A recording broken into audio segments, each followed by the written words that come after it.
Joining us now on the Picks Four Polls podcast, we've got our first 2023 NFL draft prospect, Colorado Buffalo wide receivers.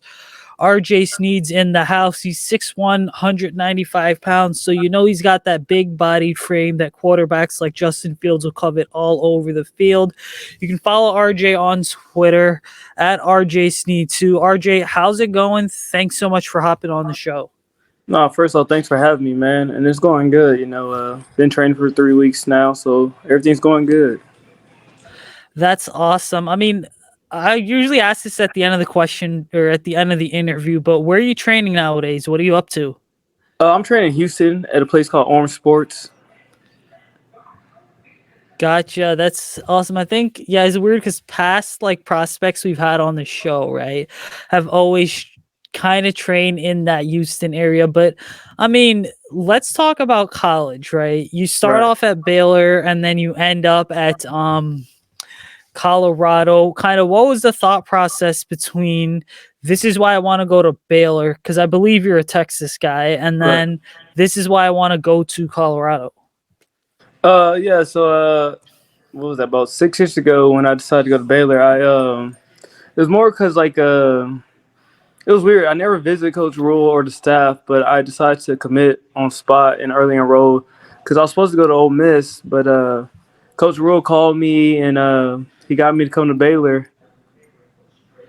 That's okay. So that's a story within itself right there. Yeah. I mean, if you want to dive into it, what did Coach Rule say to you that convinced you all right, Ole Miss and, the SEC is great, but Baylor's even better?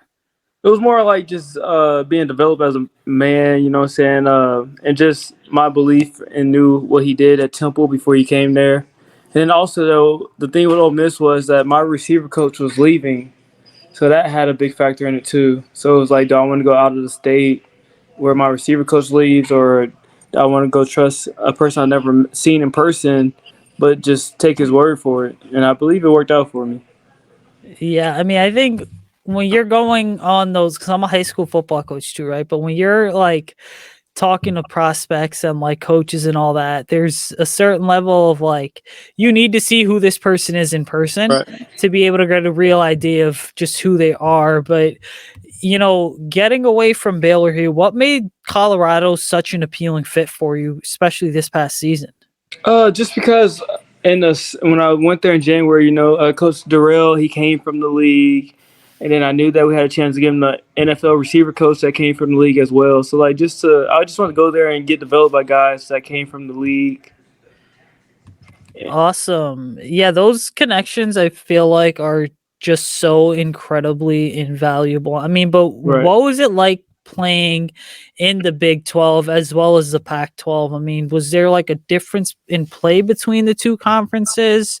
Was there an advantage of playing in one over the other? No, I think they're both good in their own ways. You know what I'm saying? I also played in Big 12 for 5 years, so I think I'll know more about the Big 12. But at the same time, though, I feel like Utah is a great team. Oregon, USC, UCLA, all those dudes are still good teams as well, though. And they're just different, though. Sometimes the speed is different. Where in Big 12, offense goes way more up tempo. Compared to the Pac-12, depends on what team you're playing. They might huddle up or whatnot. All right, so you brought up what was going to be my next question, but you being an offensive guy, is the whole saying that in the Big 12 they don't really play defense, I mean, is that true to any extent, or do you think that's just something that's kind of been driven by people who've never ever been on a football field in the Big 12? Yeah, no, it's not true because if you look at the years that we were good at Baylor, it was really because our defense were very good. 2019, when we went to the Big 12 championship and ended up losing, but then 2021, when we went there and won, it was because our defense is what really held us going. All right, so you just rattled off a whole bunch of these schools like USC, UCLA, talking about how Baylor had this phenomenal defense, but did you have a specific team in college that you always wanted to go ahead and play against it, in the sense that this is who we're playing this week, and I know I got to stick it to them because this game means the most to me? I guess you can just say TCU just because that's Baylor's rivalry, So, I guess we can go with TCU. So what was it like playing TCU? I mean, there's the I think student aspect, right? Like the student section in college football, like they show up and they're hyped for their school no matter how good or bad the school may Right. be. But then there's also like from a player's perspective, take us through those rivalry games. Yeah, so like going back 2021, we actually lost to them there, and it was really because like their students were there, they were loud and rowdy, and like we kind of just thought we could roll out of bed and beat them because that same week that's when Gary Patterson got fired, so we weren't expecting them to play as hard, but at the same time that's a rivalry game, and they beat us. Gotcha. So, what was the hardest part of this 2022 season? It didn't seem like Colorado won a lot of games, but Right. adversity, I think, is something that comes with being on the football field because you deal with adversity on the field as well as off the field, but it's always such a learning experience. Right, yeah, no, it was not a good year on the field, but I feel like I learned a lot off the field and like where I could take to my next journey in life, whether it's once my playing career is over, is coaching. Like I still learn a lot, even though I think like even though you're losing, you can still learn a lot from it. So, what exactly did you learn about yourself this past year in terms of on the field or off the field and what you want to do in the future? I wouldn't just say this past year. Like also, I'm just old enough, so like just kind of learn how to like just keep pushing and like whatever comes your way, like you just gotta keep pushing through it regardless of what's going on. Yeah, that's definitely a great mentality to have. How about on the field? What do you think your greatest strengths are? And is there a specific wide receiver that growing up you watched and you modeled your game after?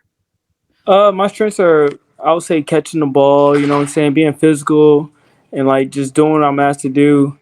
Wide receiver growing up would be Des Bryant, just because like I was a Cowboys fan, and from like his sophomore year in college till like right before he retired, he was pretty dominant. Yeah, it's interesting because like Dez is definitely one of my favorite wide receivers to watch growing up as well. Right, And like, I mean, 88's associated with Michael Irvin, but there's something to be said about the wide receiver on the Cowboys right. that gets number 88. Like, 88. it's a prestigious number. And you know for a fact there's a certain expectation that follows you Right. wherever you go. And you, every single time, I feel like, have to reset that expectation. No, that's very true. Let me ask you this, right? Have you always played wide receiver or between high school and college, let's say, did you go ahead and play a variety of different positions, especially in high school? In high school, I played a little bit of quarterback. I used to do a little read option and stuff, and in like middle school, I was playing running back. So no, I didn't always play receiver, but just catching the ball always came natural though.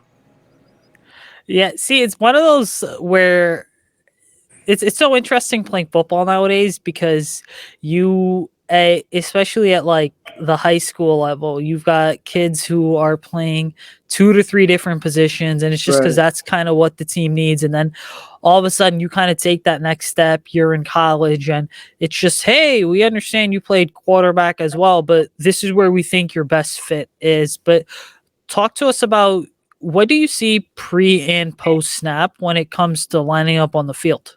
I think pre-snap as a receiver, you gotta look at the coverage because, like, nowadays in offense, like your routes now are off the coverage now. So, like, back in the day, they used to say like the routes used to be locked. So they'd be like, you should be thankful now if you can read the coverage, then you should be open every time. So I think pre-snap, I look at the safeties because like the cornerbacks can mess around and like try to dictate the coverage, but the safeties they can't really do too much like trying to hide their coverage because they got to get to their spots. And then post snaps, it just makes sure like it depends on what I'm running. Like make sure I can avoid the man in front of me and then get to my area where I need to be at. So, how do you go about reading and understanding the coverages? I mean, what do you do when you're watching film? Yeah, so in film, usually at the college you're at, like your coaches will put in the coverage before you. It's like the coverage will be on like the XO, so Thundercloud, and where you at. You just get an understanding on like they run cover four like this, and usually they're always going to run cover four that same way. Then when it's cover three, usually this one safety's going to come down, rotate down, and that guy's going to go to the middle of the field. So usually you just watch film and try to get tendencies on guys. how do you go about figuring out tendencies? Is it just like play after play after play? You're watching a defensive back or a safety kind of do the same thing? And how naturally does scouting those tendencies come to you? Yeah, so usually, like, especially towards middle of season, like, you're gonna have a lot of film on the players, so like they're not gonna change up things. So it's not really that hard to catch tendencies because like defense is different than offense. Offense, we might have a lot of plays. With defense, they like to run their base stuff most of the time, and then like depends what type of quarterback they're playing, they might change it up a little bit. But defensive plays usually stay the same. So like you just get a good read on it throughout the week when you're watching film and like how one position does this and how another guy does something different. So yeah, it comes kind of easy. By the time Thursday comes, you should have understanding of how guys are going to play.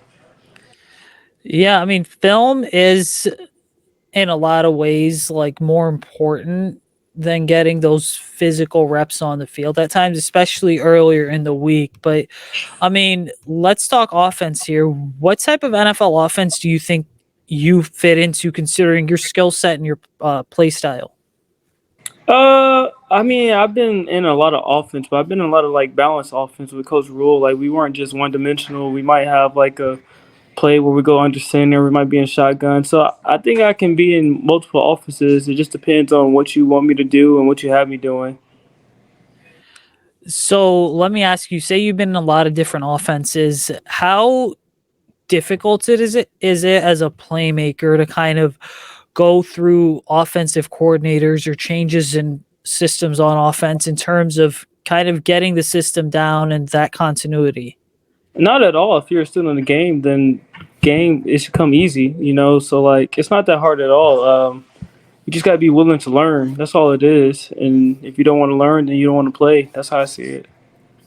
Yeah, that's a phenomenal answer. Like I always tell people that the football is always going to be there, right? Like it's the same route concepts. It's Right. kind of it's just repetition after repetition after repetition. But I mean, this is a Bears podcast. We cover the Bears, right? We're at almost like every practice and game. I have to Right. ask you, what is your message to Bears fans knowing that this team is going to need to add some pass catchers in the offseason? What's my message to them? Yeah, well, like, what do you think they should know about you? Oh, I'm just a laid back, quiet guy, and but on the field, I'll make sure I get the job done and do what I needed to do to help the team win. Has that always been your mentality, even throughout high school, or has it just kind of been, hey, I'm going to ease into it, and it's something that changed my mentality over the years? No, it's kind of always been my mentality, especially in high school. I was in a run first like system, so like I could never press the coach for throwing the ball because we were always about to run. So I just never. I think it kind of started like my sophomore year. I just stopped worrying about getting passes and just do what I was asked to do. So, what do you like off the field? I mean, what are you into? You have any hobbies or interests, any of that? Because everybody has this kind of, or everyone that works in football has like this life away from football that I don't think we always get to see at times because we're so focused on the game. Either it's like watching a movie or TV shows on Netflix or playing Madden or some video games. That's about it. I don't really do much. I like to hang out and chill though. So, do you guys have, whether it was at Baylor or Colorado, would you guys have these like competitions amongst teammates to see who could beat who in Madden and who would always emerge victorious or who would get the most fired up? Uh, yeah, I guess you could say we will have them sometimes, but like I'll just play some of my teammates there though. So like, if I knew you had the game, then I'll ask you on to play, and then we'll just keep on playing from there on out. Who's your favorite Madden team to use, but it can't be the Cowboys? My favorite Madden team to use on this year's Madden, it'll probably have to be the Dolphins. I mean, yeah, the Dolphins are, because like I play Madden as well occasionally, but the Dolphins are like one of the most fun teams to use simply because Yeah, Tua as well as Tyreek Hill and Jalen Waddle. All right, so you mentioned that you're kind of training for the NFL draft. What's your mentality when it comes to preparing for this whole thing? Because it's certainly an event that you're always going to remember. It's going to be one of those that sticks with you. right. Just like you only get one shot at it, one shot at it, so just give it all you got. That's really all I can do. So I'm just gonna make sure I give it all I got, regardless of the outcome.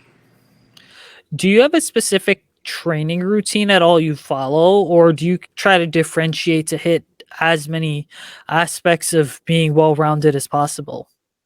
You mean as in like what do I do? Yeah, like do you have a set routine you follow 5 days a week, or do you change that up day to day? Oh yeah, no, it's a set routine with my trainer, so it's 5 times a week.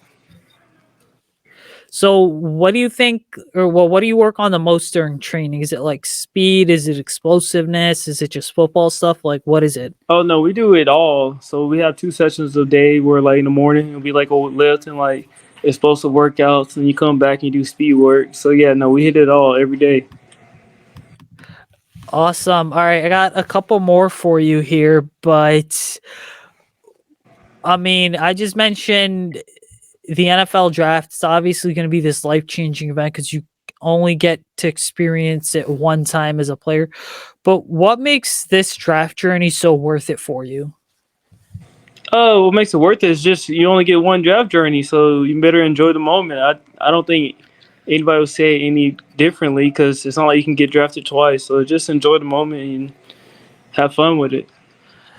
Yeah, I mean it's definitely one of those. I always kind of love seeing the reactions of players and families and like friends and stuff on TV because it's one of those that you just know is gonna stick with them forever, right? Right. But you've been in college for a couple of years now. There's obviously, I think, a lot of younger players who hope to take that next step at that college level. Some of them who have NFL dreams. But if you could give one piece of advice to a high school athlete right now, does not matter what sport they play, what would it be? Just to work hard, hard work's always gonna be talent regardless. So just work hard and never let nobody tell you can't do something. That's some phenomenal advice. All right, last one from me here, but where can people follow you and keep up with your work over the next couple months? Yeah, like you say, you follow me on my Twitter at R.J Sneed too, and then my Instagram is the same as well. So just R.J Sneed too, Twitter and Instagram. RJ, this has been fun. Thanks so much for hopping on. You're welcome on the show anytime. Keep in touch. We'll definitely be you know, checking in with you and checking up on how your progress for the draft is going. But thanks so much for hopping on. Hey man, thanks for having me. I really appreciate it. Absolutely. Have a great rest of your day. Bye. You too.